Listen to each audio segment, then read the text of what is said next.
All right, you hard-charging achievers and corporate commandos, I'm about to drop some game-changing wisdom on you on how to become indestructible as a force in the face of burnout. Let's just say, this intel is worth its weight in gold-plated stress balls. So get this, 42% of the global workforce is saying that they are burned out. That's according to some fancy research outfit backed by Slack, which, by the way, is hilarious because Slack itself is probably causing half that burnout, but I digress.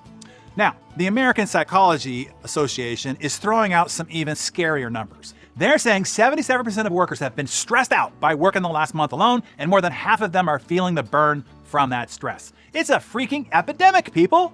But here's where it gets interesting. Some folks out there are dodging burnout like Neo dodges bullets in the Matrix, and in many of the highest high-pressure jobs.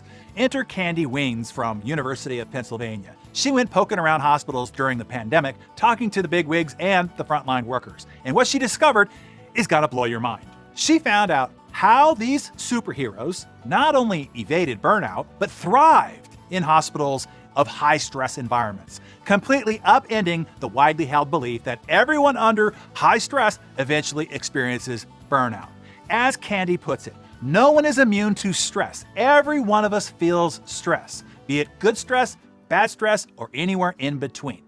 But, she says, and this is a big old but, there are people everywhere that are immune to burnout. And it's possible to become one of those people. So, now you're asking, well, Darren, how? How do these burnout-proof superheroes do it? It's a great question. I'll answer it for you. Apparently, it all comes down to two superpowers. One, self-awareness. Two, self-regulation. First up, self-awareness. You gotta know your sweet spot of stress. It's like Goldilocks. Not too much, not too little, but just right. And here's the catch. Everyone's sweet spot is different. You gotta figure out what puts you over the edge. As a physician that Candy met during her research, he thrived during the pandemic, for example, but he knew the stressful conditions that he worked under every day fell within this tolerance level. The same wasn't true for other doctors. Next up is self-regulation. This is where the rubber meets the road. These burnout-proof people have tricks up their sleeves. Call it coping mechanisms to keep these negative thoughts and emotions in check when things get hairy. Maybe it's hitting the gym and sweating it out. Maybe it's doing some fancy breathing exercises. It could be calling up a buddy for a chat or getting your butt out of the office and taking a walk in nature. Heck, for some people, it might even be having a good old-fashioned endorphin-filled cry.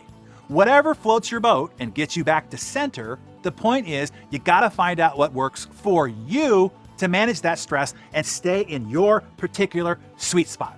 So there you have it. The secret to being a burnout-proof superhero. It's not about avoiding stress. It's not about taking great long vacations. It's about knowing your limits and having a game plan for when things cross that line. Now, it's time to exercise that self-awareness a bit. Take a good, hard look at yourself. What is your stress sweet spot? What pushes you over the edge? And what can you do to get yourself back on track when things cross the line? Better to figure that out now before the stress hits you. So, jot down some thoughts in your Darren Daily Journal and share those with us in the comments below. Who knows? Your stress-busting trick might be just what somebody else needs to hear as well. Remember this, burnout isn't inevitable. You can be one of the superheroes who thrives under pressure. The choice is yours.